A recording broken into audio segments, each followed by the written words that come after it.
today's World Insight, Chinese President Xi Jinping gathers with his Kazakh, Kyrgyz, Tajik, Turkmen, and Uzbek counterparts at the second China Central Asia Summit in Astana.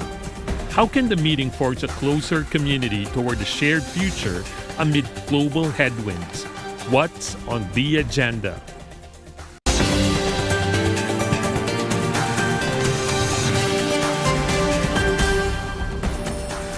Hello and welcome to World Insight. I'm Wang Guan, sitting in for Tian Wei. Chinese President Xi Jinping has delivered the keynote at the second China Central Asia Summit in Astana, Kazakhstan. In his speech, President Xi Jinping stressed the China Central Asia spirit, which focuses on mutual respect, mutual trust, mutual benefit, and mutual assistance for the joint pursuit of modernization through high-quality development. He also said that all summit parties are signing a treaty on permanent good neighborliness, friendship, and cooperation to enshrine the principle of everlasting friendship. Now, before we buckle down to a discussion on these issues, CGTN's Tian Wei weighs in on the summit from Astana, Kazakhstan. Yes, indeed. I'm standing on the second floor of the Independence Palace in the center of Astana, where the second China Central Asia Summit just wrapped up. The significance of this summit is certainly well known and widely recognized. At a time when the surrounding regions of Central Asia are tangled in conflicts, China's proposed global security initiative and China's emphasis on common and comprehensive security seem to echo very well in this region and addresses the concerns of Central Asian countries. As for the Central Asian countries, after talking to many on the sidelines of the summit, I noticed that they see the partnership with China as a deep, multifaceted cooperation grounded in what they call strategic and pragmatic interests. So what are these interests? Regional security and stability, economic modernization, diversification of diplomatic portfolios, just to name a few, and of course, trade. Many are struggling in the world with the U.S. tariff war against the rest of the world. The Central Asian economies have realized that there is only one way that they can get even stronger themselves to weather all the storms, building stronger partnerships, that is, with reliable partners, as the Deputy Prime Minister of Kazakhstan told me earlier on Tuesday. Listen to this. The relations, the trade relations, the turnover between China and Kazakhstan, between China and Central Asia, absolutely independent of these tariffs, yes? That's the Deputy Prime Minister of Kazakhstan. He also talked to me about cooperation between China and his country and the region on AI and building digital infrastructure. Of course, we're going to bring you more in-depth discussion about that later in our program this week. So it is fresh out of the oven, though, the news that Central Asian countries and China signed more than 35 memorandums on Tuesday alone, worth $17 billion and beyond, at the just concluded second meeting of the China Central Asia Business Council, also here in Astana. From green energy, infrastructure to logistics, trade, and the creation of new hubs, it's comprehensive and multifaceted. As Central Asian economies develop rapidly over the past few years, green and sustainable development, I noticed during our reporting trip this time in Kazakhstan, has really become the priority for everybody. I've been talking to many of them here in the region, and what I hear is green, green, green, such as what the Vice Minister of Energy from Kazakhstan told me. No wonder China made EVs that are bring carbon-free transportation for Central Asian economies are very much welcomed here. And also the news that Chinese enterprises are making investment in the region, which means a boost for supply chain collaboration on the green development, one of the most crucial things, one would assume, in a turbulent world. Overall, it is very clear China is happy for the cooperation with Central Asian economies, as indicated clearly by China, to have the Central Asian economies to ride with China on the journey to prosperity and peace together. Back to you in Beijing. For the very first time, the China Central Asia Summit is being held in Central Asia, and I am in Astana, talking to the speakers and delegates to find out exactly what it all means for for the region. With a deeper connection in politics, trade, and transportation links between China and Central Asia. Where uncertainty provides a global backdrop, but where multiple engagements become the norm. Join me for a World Insight special, Connecting Central Asia. Now to unpack the significance of the second China Central Asia Summit, we have a group of panelists in Bishkek, Kyrgyzstan. We have Dr. Kuat Alkizanov, Deputy Director of Central Asia Regional Economic Cooperation Institute.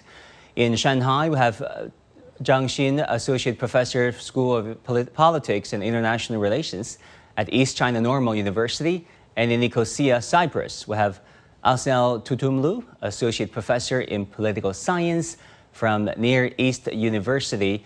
Now, welcome to World Insight on CGTN. Let me ask you first, Professor Zhang Xin. We've heard from the Chinese president a major announcement here that China and Central Asia will sign a treaty announcing really the come of age of China-Central Asia interactions, the permanent good neighborliness, friendship, and cooperation. How big, how important is this piece of treaty? This piece of treaty, as well as the summit itself, is significant. Firstly, because this is a very strong sign that the five Central Asia China collaborative mechanism is now fully institutionalized. The first summit was held in Xi'an 2 years ago. Now, as the second summit is held in Central Asia for the first time of such a C+5 forum, it indicates that this kind of China-Central Asia top-level state-to-state collaborative mechanism is fully institutionalized.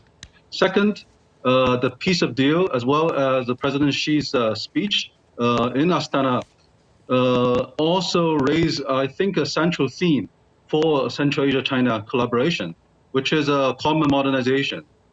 This kind of phrase and general concept, for me, is the first time raised at this level. I think it will be a guideline for future Central Asia-China collaboration.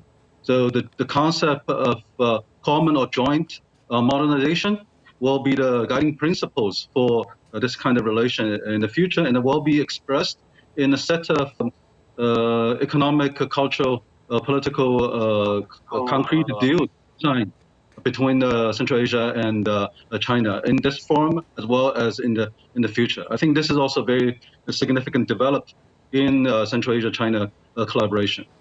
Professor Tutumlu, let me turn to you in Nicosia, Cyprus.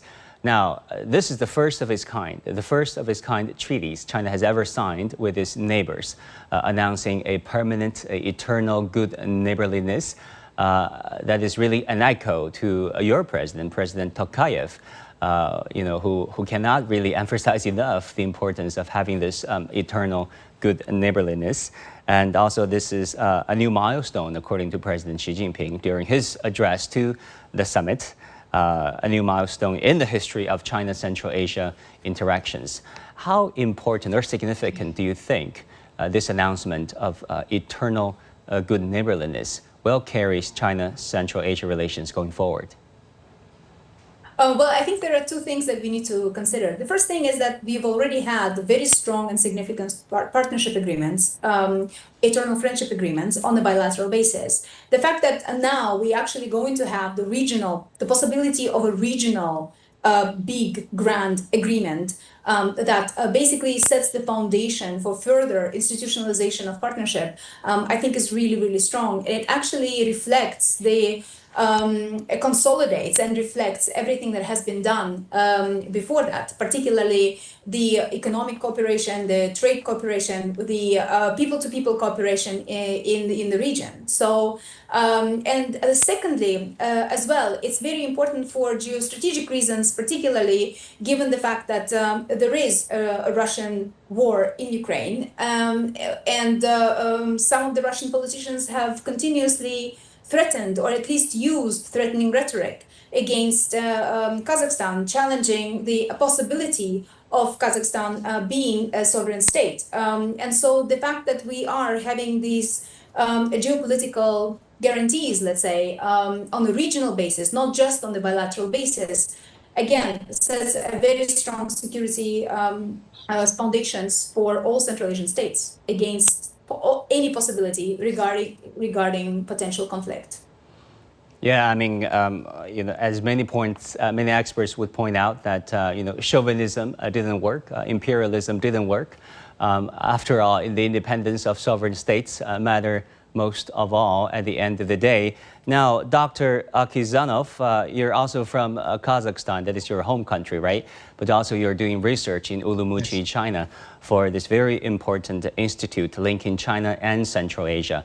Now, President Xi, during his address to the second summit, he talked about this China-Central Asia summit, China-Central Asia spirit, rather, based on mutual respect, mutual benefit, treating each other as equals, no condescension, no monopoly on the narratives of this relationship. What is your understanding of a China-Central Asia spirit? Well, first of all, thank you for having me. I would first of all highlight that this year China-Central Asia Summit in Astana reaffirmed the maturity and strategic depth of this multilateral mechanism. Well, the key takeaways include the strengthened commitment to practical cooperation in trade, for example, in connectivity, and of course in green development, as it was mentioned, and the deepening of institutional partnerships, such as those with multilateral platforms like the Central Asia Regional Economic Cooperation Program. For the first time, the summit emphasized localized integration, which is about policies and investments tailored to the development needs of Central Asian economies. So the emphasis on digital infrastructure, for example, and regional energy interconnection stands out as an acknowledgement of future-oriented cooperation. That, in turn, means how it is important to build this kind of equal relations between China and Central Asian economies. Okay, and so here we are talking about actually of a shared future, which is not just rhetorical. It's a strategic imperative. In a time of global instability and regional vulnerability, it means building economic complementarities, enhancing multilateral coordination, and pursuing human development goals jointly. Regional solidarity now means joint food and energy security strategies, for example, and climate action and harmonized connectivity as standards. It also means protecting the region's sovereignty while resisting external fragmentation. We do witness, for example, unfortunately, on the everyday basis now, how this kind of neo-imperialist, ideas now taking place in the genocidal war in Gaza, for example, or in this conflict between Iran and Israel, and the trust to these global players, is zero now. Okay, so the importance of China and Central Asian relationships now, highlights the importance of mutual trust and cooperation. Okay. So from the perspective of the Central Asia Regional Economic Cooperation, this vision aligns with the idea of regional public goods solutions that benefit all members' countries by addressing cross-border challenges cooperatively.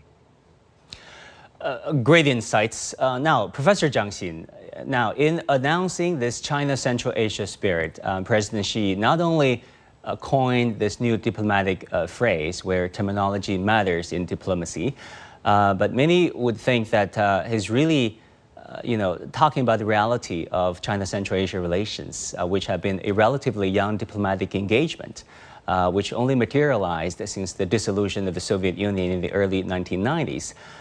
Despite all that, President Xi said that all sides have blazed a new trail in forging this China-Central Asia spirit. So what do you think is at the core of China-Central Asia spirit, and what made it unique in international relations?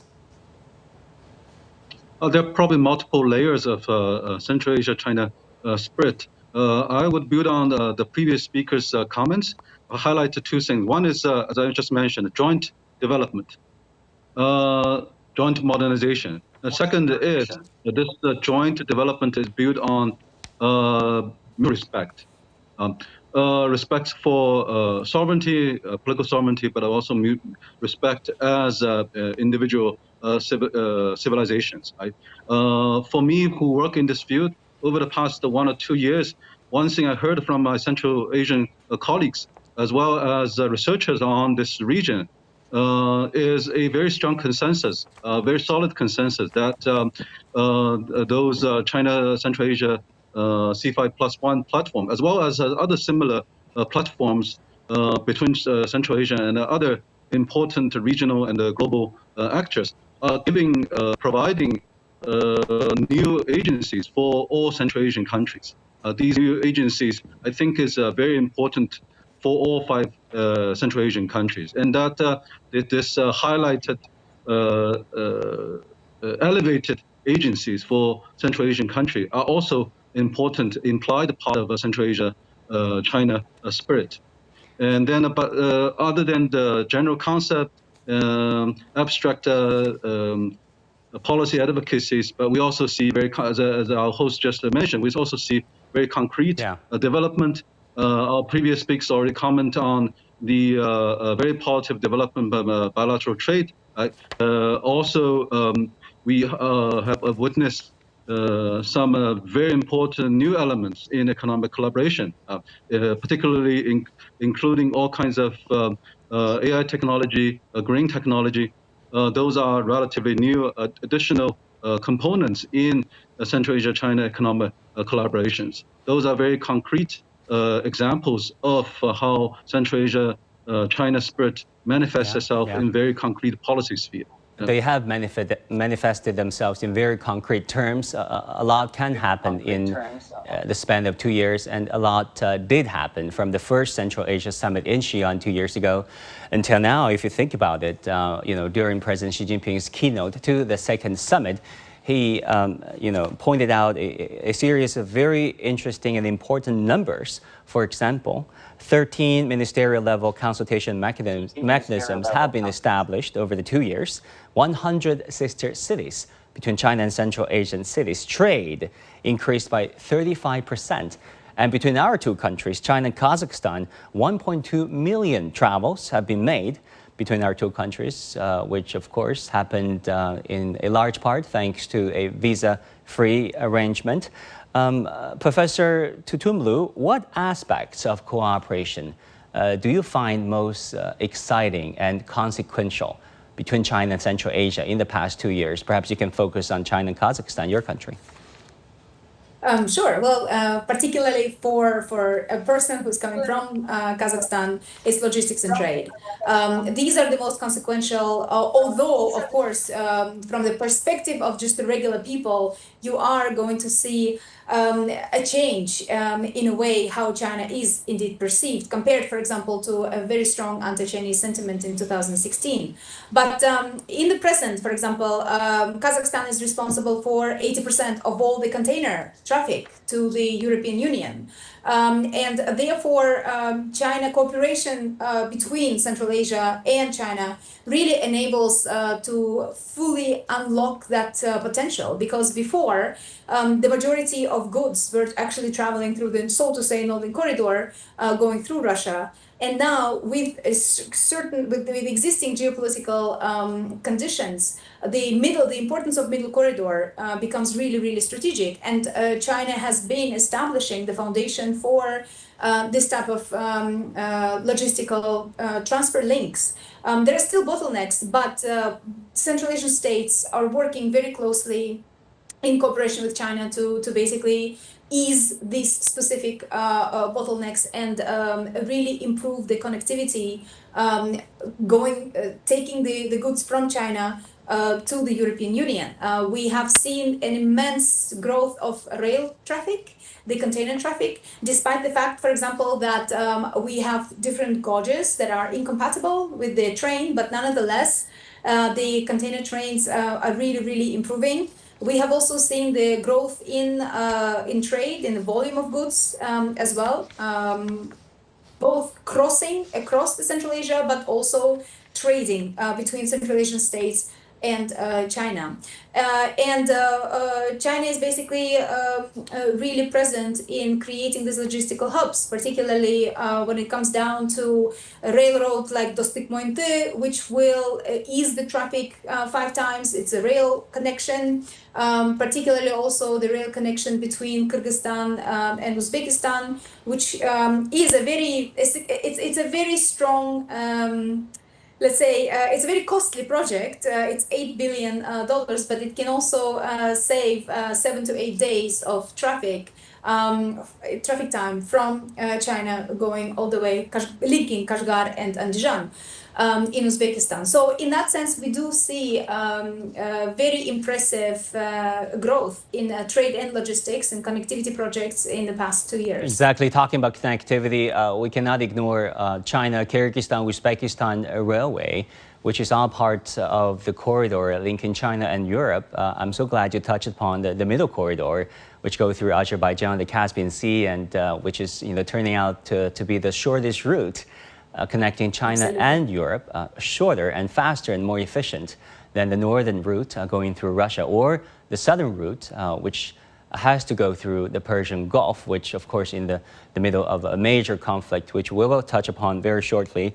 Dr. Akizanov, what is the promise of China-Kyrgyzstan-Uzbekistan Railway, which is finally under construction after years, if not decades, of trilateral, multilateral negotiations? First of all, I would say that this is an example when there are practical advantages I have in place now after all this cooperation, that it's not just all about kind of building geopolitical alliances. No, it has this cooperation between our countries and among our countries, shows that at the end of the day, it's all for the benefits of the people. So as for the China, Kyrgyzstan, Uzbekistan railway, this project will significantly enhance east-west freight capacity, and it offers a shorter, efficient alternative to traditional northern routes. Economically, it reduces shipping time and costs, and strategically, it enhances regional autonomy over trade corridors. So for the landlocked Kyrgyzstan and Uzbekistan, and all Central Asian countries are actually landlocked, with Uzbekistan, to the best of my knowledge, being the only double landlocked country in the world, this project is a game changer. It may catalyze industrial development and increase its transit revenues for sure.